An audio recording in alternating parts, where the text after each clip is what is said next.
Seeing your partner scream at their parents a huge red flag? Basically, my girlfriend, 22, and I got into a small argument at her home and her mum kept interrupting, telling us to just calm down and for her to keep her voice down. Eventually my girlfriend completely lost it and screamed endlessly about how she would always interrupt her and how she always felt so disrespected. She was screaming directly at her on the top of her lungs while jumping up and down hysterically. We've had many issues in the past and we both can acknowledge that she's unable to control her emotions and actions at certain times, but I feel like something like this is where I draw the line now. Edit. Her mum and I tried to calm her down later and this resulted in her arguing with both of us. We tried to be civil but she was still unable to calm down and continued screaming. This isn't the first time I've seen her act like this and a lot of the time it takes her a while to come back to her senses. I know she doesn't mean to do it intentionally, but this is something that has been recurring for some time unfortunately. It depends on the circumstances. Years ago, I cussed my dad out because he had a bad habit of refusing to listen to people while he himself loved to yell, so in his case it had been a long time coming.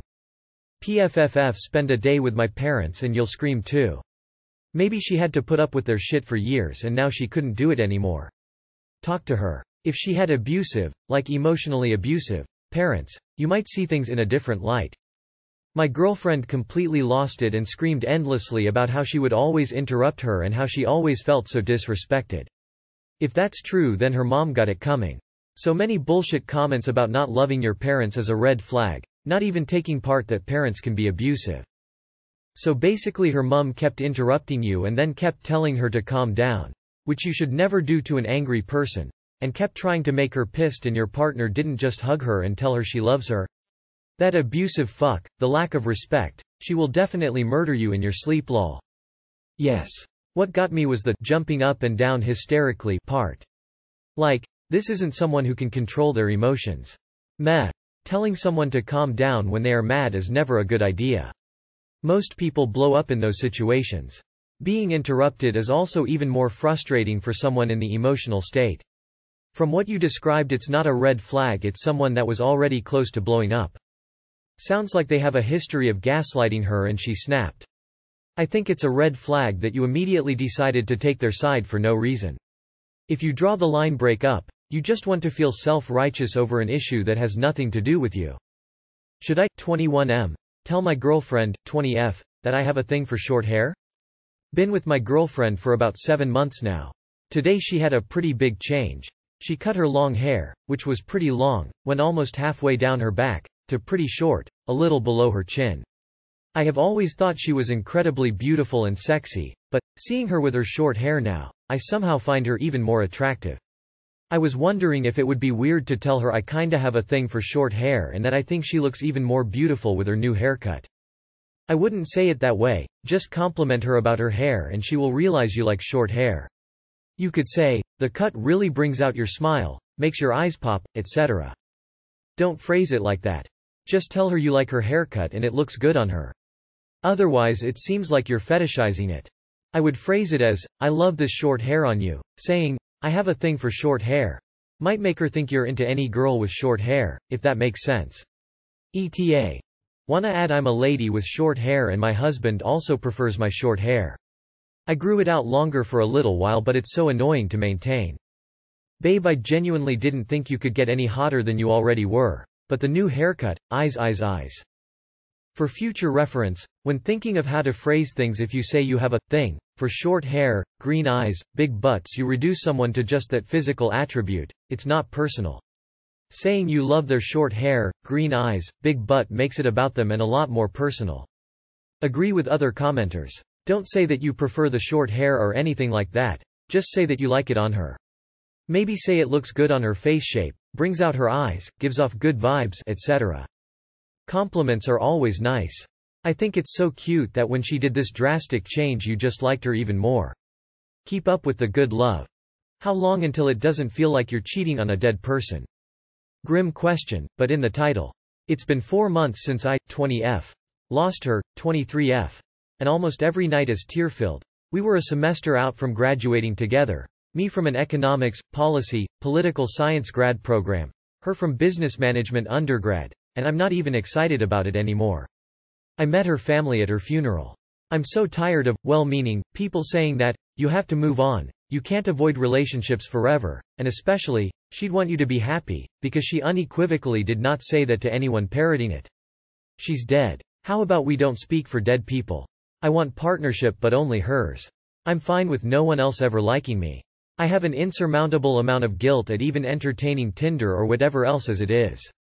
I'd rather not put myself out there to have another person die on me, but even more is that we never broke up to begin with, so I shouldn't be on it anyway.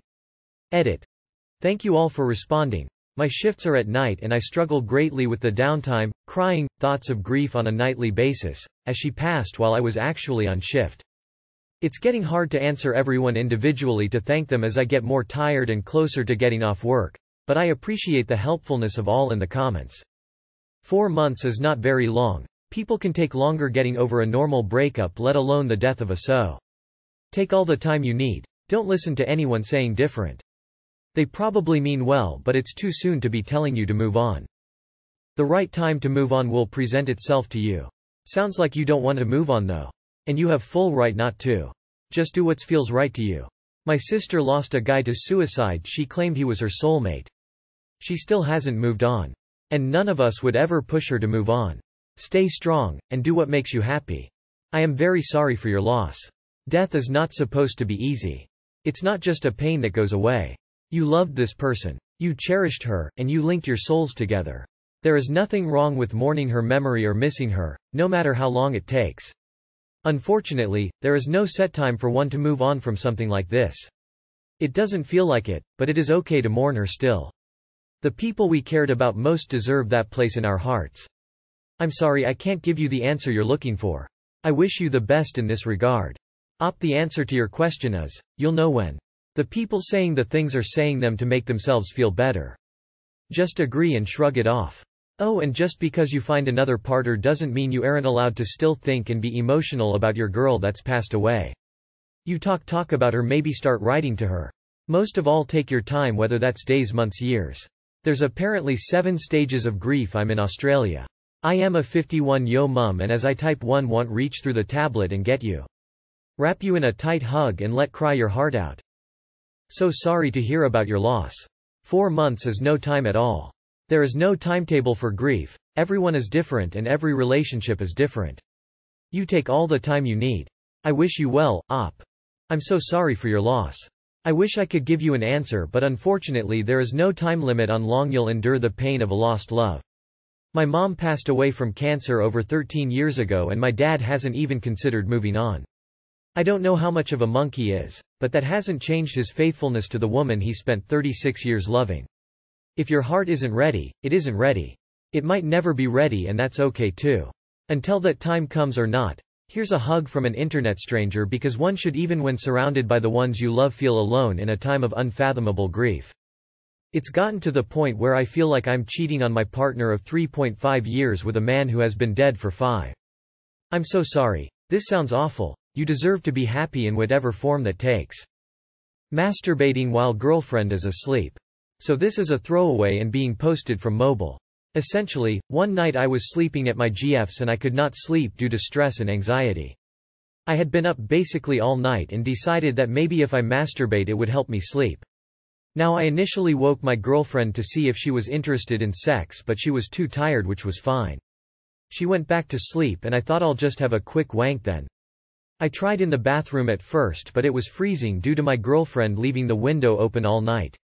So I went back to the bed, faced away, and hid myself from my girlfriend as to not disturb her, and had a quick wank.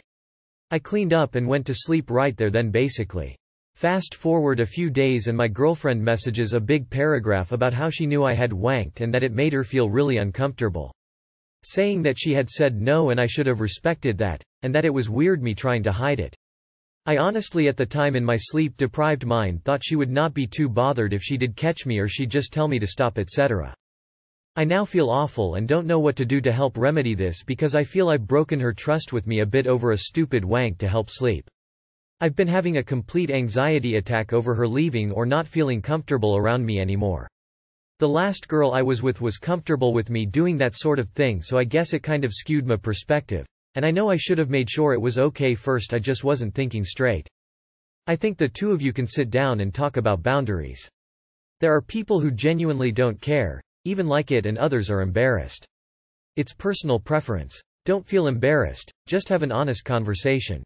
As someone who has been on her side of this, it can be incredibly uncomfortable to have this happen next to you. Odds are that you woke her up doing that, and I don't know how to explain it, but it feels very violating. Especially if you had the option to do it somewhere else, like the bathroom. She did not consent to you masturbating in her personal space while doing something private like sleeping. Just apologize and don't do it again, as she has now set this boundary. When this happened to me, for some reason I just felt incredibly unsafe and gross for quite a while after, so give her time. My dude. Obviously she was just trying to sleep, and obviously you disturbed her sleep. Which in itself is annoying. But what's worse is it was for masturbation. Instead of just going to sleep or waiting until the bathroom was warm or even jerking it in the cold bathroom, you chose the choice that was the easiest for you and the most inconvenient for her. On top of that, masturbating next to someone sleeping without consent is weird. This is one of those things that I don't understand how people assume consent. Some people are missing the point. I don't think she had an issue with the masturbation itself. I think it's the fact that Op did it right next to her in bed. It's essentially a sexual act being performed right next to her without her consent. I think I'd be a bit uncomfortable too if I was in such a situation. A simple conversation and boundary setting can resolve this issue. Try to understand her feelings around the situation other than justify why you did what you did. Been there. Hubby is more than welcome to rub one out when I am not interested, tired, or whatever. But do not just roll over and start. The breathing, the bed shaking, the covers moving. There is no sleeping through that, no matter how hard we both pretend. That is what infuriates me. Because the longer I sit and stew that I was woken while he is jacking off, the harder it is to go back to the sleep I was trying to maintain. Don't wake me up to ask, and don't wake me up while you handle it. It was a sexual act performed without her consent, in the bed with her. It obviously made her uncomfortable. You should apologize and respect certain boundaries. Personally, I find what you did super weird. I'd hate that if my boyfriend did that. Now I do know how anxiety can keep you up. I personally wouldn't mind being woken up by my partner and he tells me he is anxious and can we cuddle and talk for a bit. I'd be fine with that. You woke your girlfriend up and asked for sex. That's just not important enough to try and stay awake for, especially when you're not even close to being in the mood for it. When you are woken up, you are tired, drowsy, and your body feels tired. That's not a great state to decide to have sex in. You want sleep. You could have asked for some talk, cuddle, hugs, whatever, and see if that helps. Apologize.